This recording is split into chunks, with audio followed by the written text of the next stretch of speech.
Being an empath and learning to trust yourself is strangely one of the most difficult aspects of the entire art form. You keep asking yourself, can I really feel what other people are thinking? Can I really see what's going on inside them? The biggest hill to climb as an emerging intuitive empath is to realize that your feelings are right. You should trust them. But self-doubt, ghosting, gaslighting, lying, simple fear, past mistakes will often get in the way.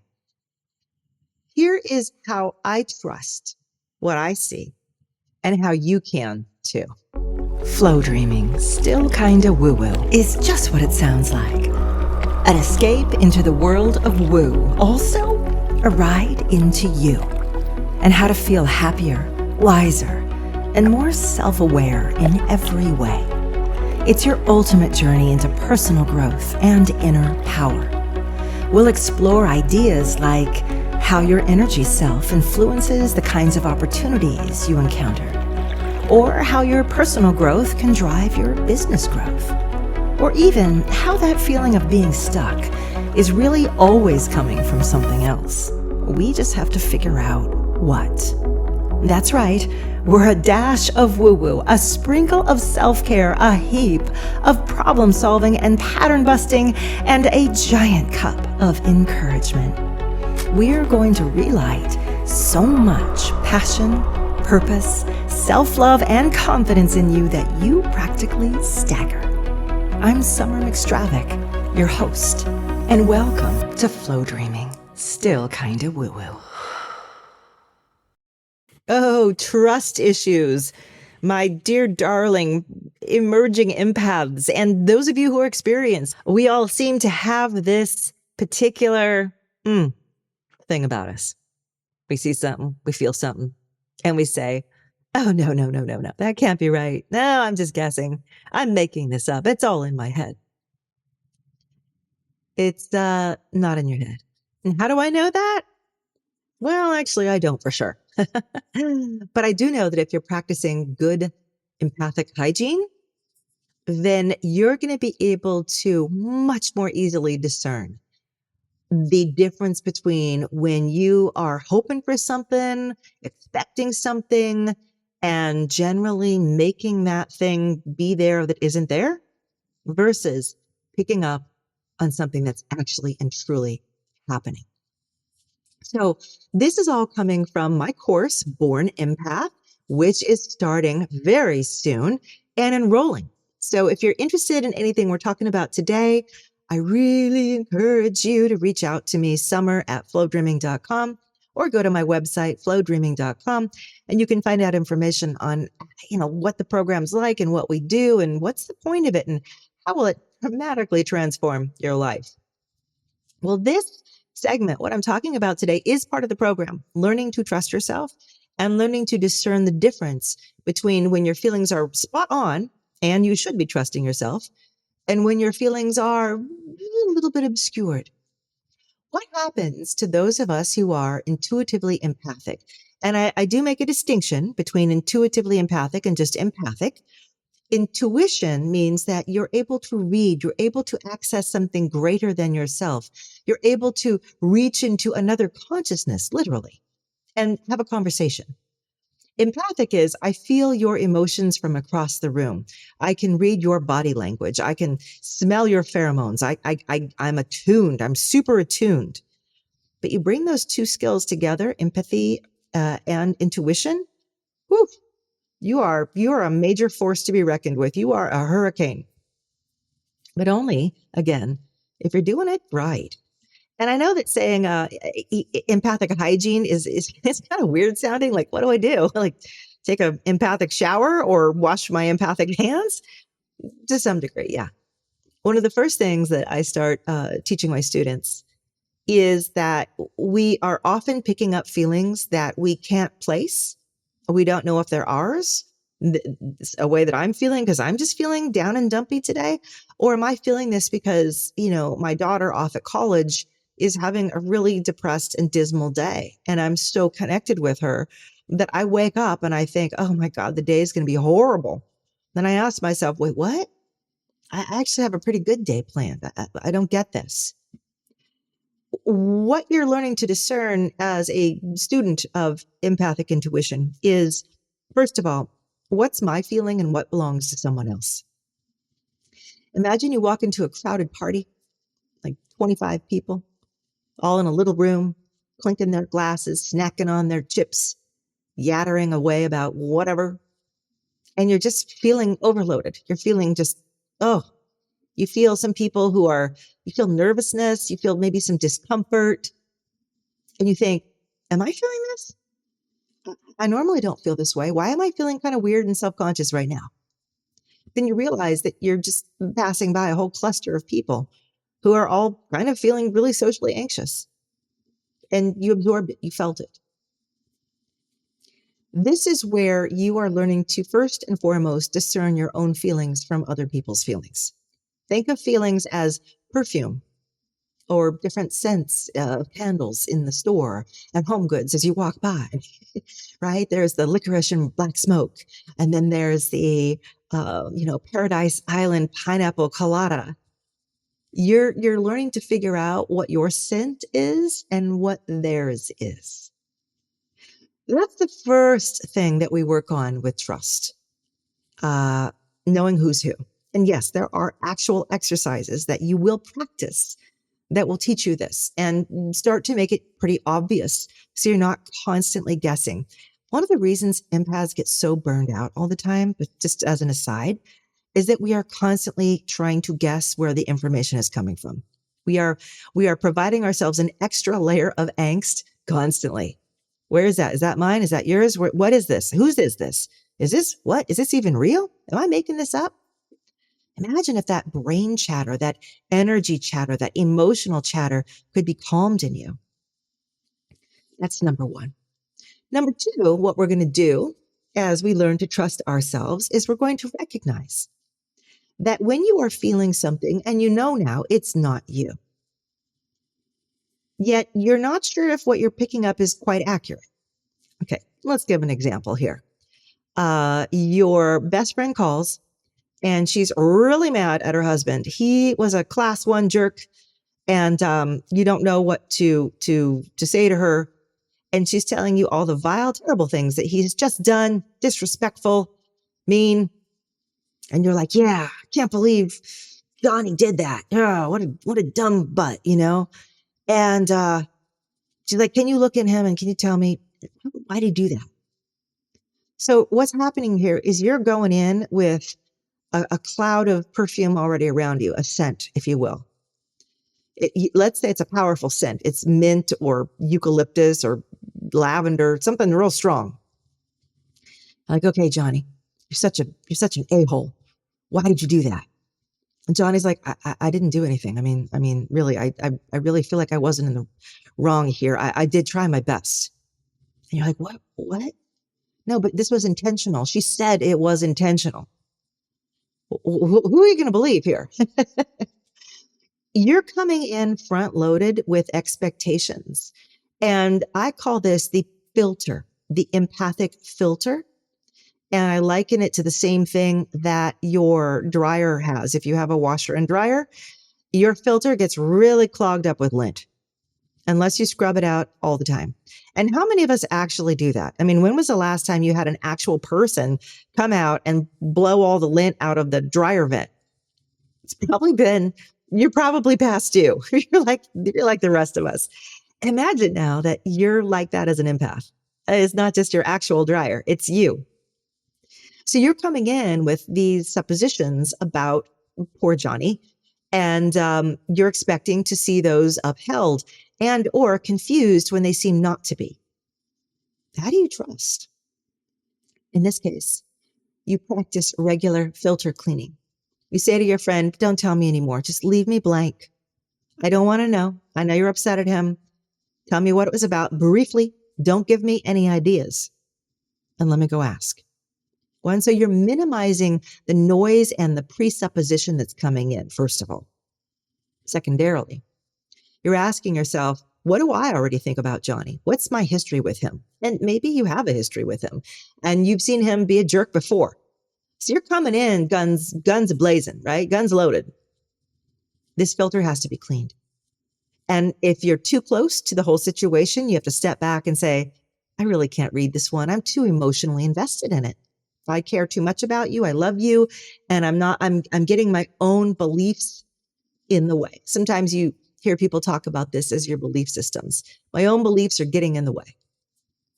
All right, go talk to somebody who doesn't know you and doesn't know Johnny and can just read it blankly without any personal sense of need or connection. And that's really crucial for us as empaths. One of the things that I make my students practice is how to read people they do not know. I mean, just straight strangers. I know, it sounds a little funky, a little bit scary, but it is so incredibly valuable because they have no presumptions about the people that they're reading. And you can read people that you're in a room with, and yeah, you're going to start to make some assumptions. You're going to be like, well, she wears a lot of pink and she wears dresses and she's wearing some makeup and she's got her hair curled. She kind of feels like she's a real feminine type of person. I wonder if she's passive. I wonder if she's right. And whatever your story is about that type of person, I'm just making this up. I'm not saying if you wear pink and you curl your hair, because by the way, I do both. I'm not saying that's who she is, but you have a story made up. Right? You see another person in the room and he looks like a dude's dude, like a real bro. And, you immediately are like, oh God, this guy, he's not going to get, right? Because that's your story. When you try to read that person, that's going to get in the way. You can also read people without seeing them. You don't have to be in proximity to somebody to read them. And in fact, I often feel for me, it's as good or better, frankly. I read people face to face when I'm having a fun, good time and out with my friends and showing off a little bit, maybe. But I prefer to read people that I don't know and haven't seen because then I'm a blank slate. I'm clear. Which brings me to the next point. How do you say stuff about people that you feel like I have no validation for this? I have no authority saying this. I'm making stuff up. Is that mean? Is that nice? What if I'm wrong? What if I'm telling somebody something wrong and they're going to believe me? Am I just going in and actually making things worse? This is where, as an empath, you will train yourself to simply say the thing. Remember, other people are responsible for their own actions. Other people may or may not believe what you're actually telling them. They might take what you're saying with a grain of salt, even if you're 100% accurate. You might be incredibly inaccurate and they will totally, completely believe you. What I'm getting at is it's not your job to control what the person you're working with is asking you to do for them or with them. Now, if you're not doing this for another person, I just realized I put it in the context of when I'm working with a client, but maybe this is just you and the person that you're looking at, you and your kid's teacher. And you're like, does this teacher really like my kid or not? Because I'm getting the weirdest signals about this. Okay, so first of all, the teacher, try to pull back from it. And then you just have to start saying the thing. You just have to start believing what you're feeling. And if what you're feeling is, they said this and I feel, and I'm doing my work, I'm doing the technique, I'm getting in and I'm feeling them. And if you don't know what that means, I just did an episode about this. So you can kind of, go back on that. This is like, you guys, I have 22 weeks of training, 24, about 6 months. So what I'm putting here is a very, very, very distilled version. But let's say you're doing this with your kid's teacher and you hear the teacher say, I'm so overloaded. I can barely pay attention to the ones who are paying attention to me. Like, what does that mean? It means this teacher is like the kids who are, presenting bigger challenges. I know I'm supposed to give more, but I can barely give enough to the ones who are just sitting patiently in their seats. I'm overwhelmed. I'm overloaded. I'm about to take a leave of absence myself. And maybe you'll actually hear that word or phrase, leave of absence. And you'll say to yourself, is that true? How do I know? Well, you will be training yourself to not have to know. Maybe that's the most important thing. You don't have to know if you are accurate or not. You don't have to know. We think that as empaths, we should get immediate validation for what we see and feel. If we see and feel it, it should either be completely validated or nope, you're wrong. And I'm going to teach you how to live with the uncertainty, to bask in the uncertainty. What you would do with that teacher is the next time you would talk with them empathically. How's my kid doing? And they're like, things are better this week. I've ironed out some stuff in my own personal life, and I feel like I've got more bandwidth, and I really love your kid. And you'll say, interesting. Conversation has very much changed. What does that mean?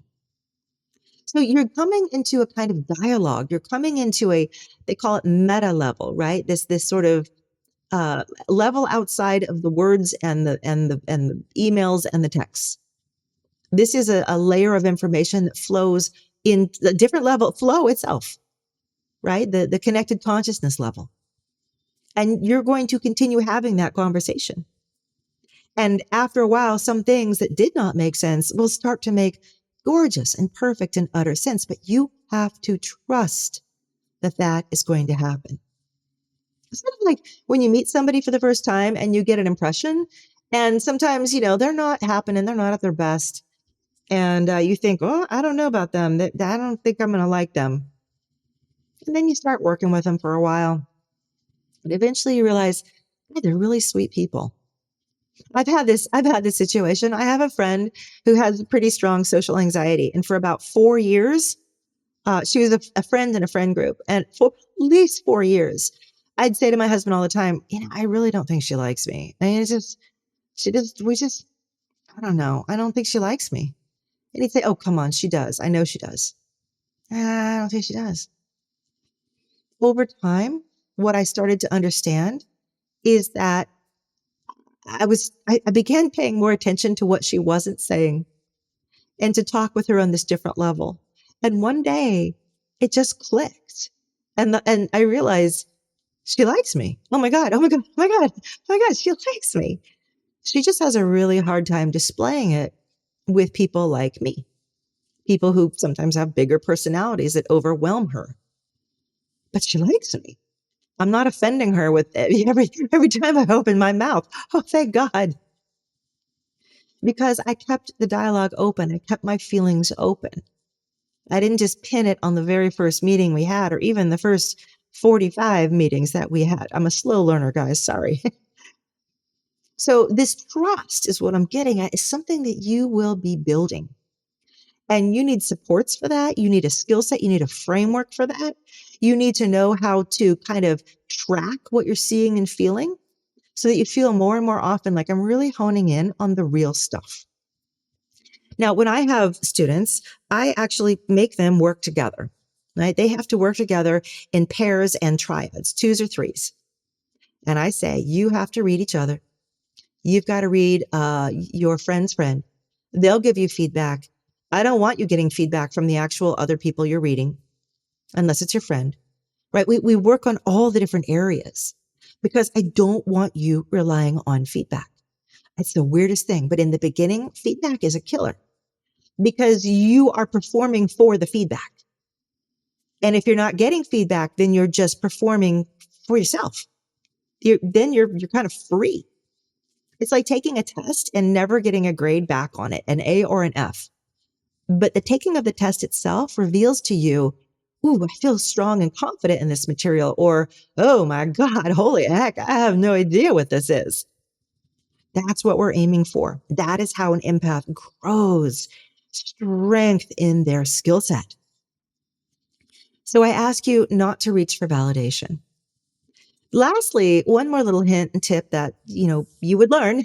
Sorry, I keep talking about Born Empath. I'm very excited about it. This is the first major program that I have brought out in 3 or 4 years now. I have been gestating on this. I've been, like I say, brooding like a mother hen on these little eggs, and they are here. And I'm like, oh my God, they're finally ready. So one more thing that I'll be sharing. And I'm going to give you a little head insight into it too, so you can incorporate it into your practice if you're already a practicing intuitive or you're curious about it. To go back to when I said say the thing a little while ago, I'm going to follow through on that. thought. Saying the thing means training yourself to say the things that don't make any sense to you at all. At all. And a couple of examples are coming to mind with me right away. One of the most recent was I was looking in a mother's child, a son, and I said, "Oh my God, he wants purple curtains." And this wasn't an especially communicative son, quiet, withdrawn.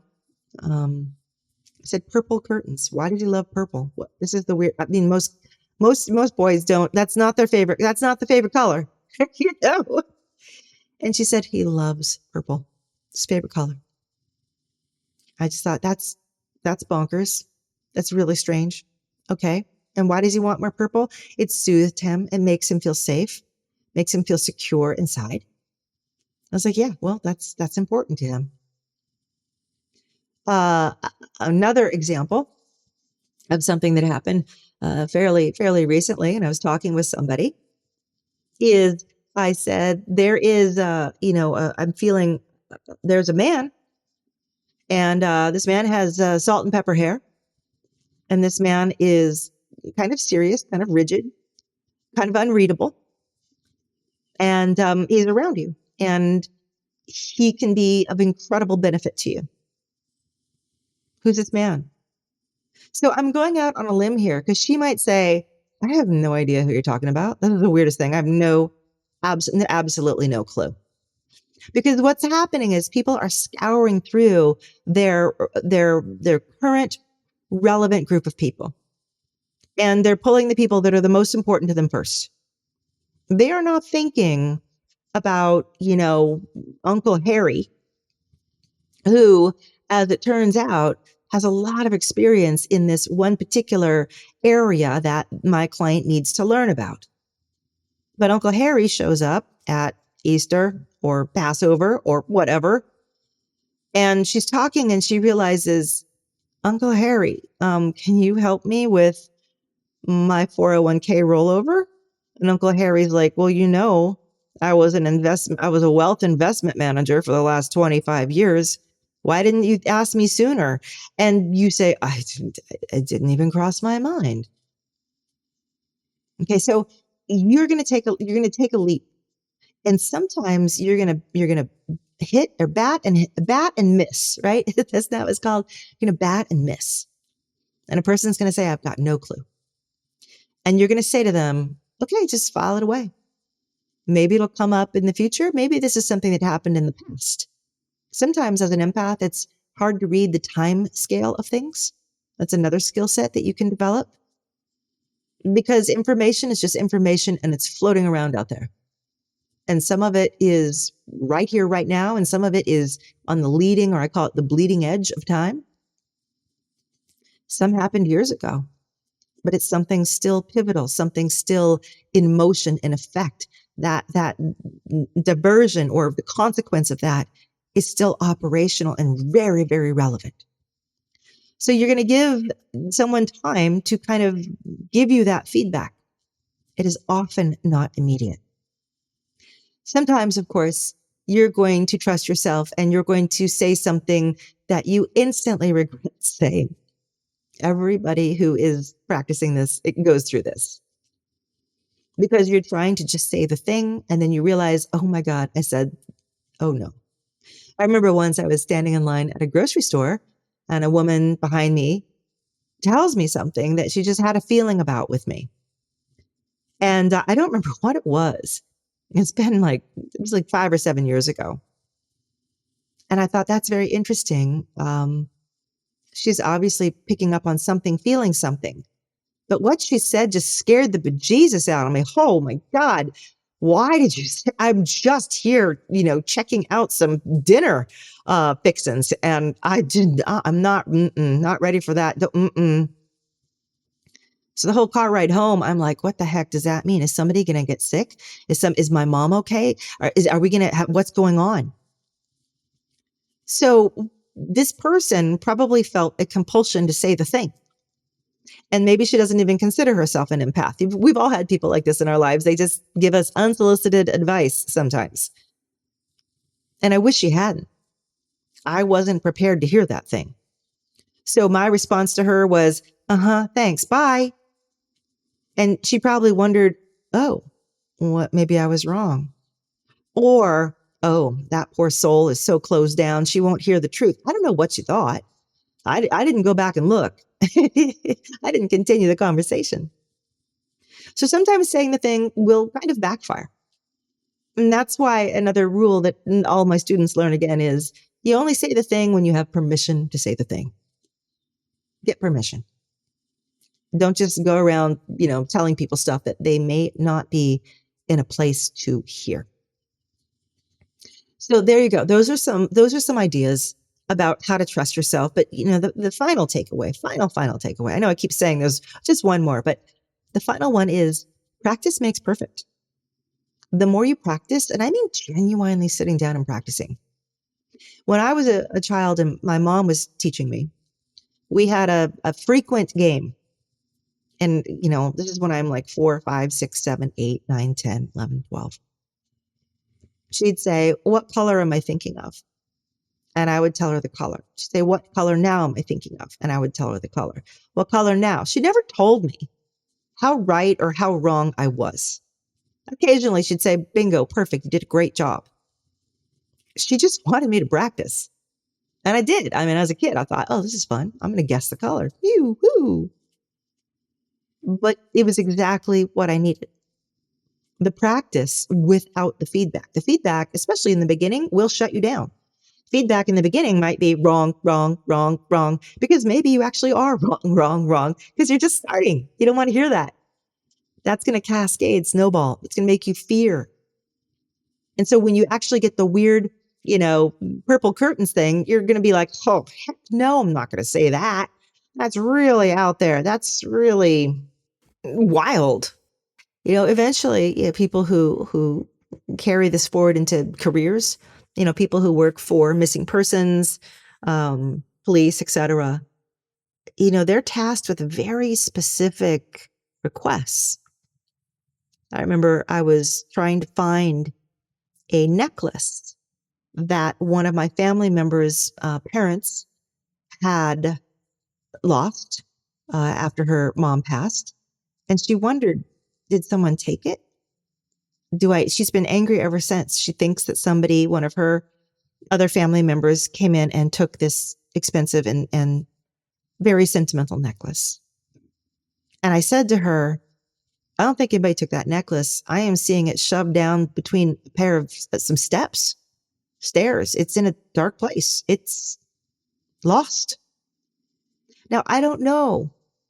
They never found the necklace. The house that the mother was in was sold, and it could, for all I know, that necklace could still be there. But I was able to at least introduce the idea that no, it wasn't your other sibling or cousin or whomever that took it from you. It wasn't. And I gave her that. Neither one of us is going to get validation, but I'm actually giving her insight into something that can help her repair her relationship with her other siblings and greater family, including the ones that she was suspect of. And when I looked at them, they were like, I have no idea what you're talking about. So I was like, yeah, I'm feeling kind of confident on this now. Now I'm really done. Anyway, so more tips from the working life of an intuitive, a medium, an empath. You guys know me as the Flowdreaming queen, the person who has been teaching that manifesting for the last 20 years. The other side of this is empathic intuition. I always say that manifesting and intuition are two sides of the same coin, right? It's yin and yang energy. It's the AC and DC current. It's up and down, forward and back, in and out. Information you push out into the world, information you pull in from the world.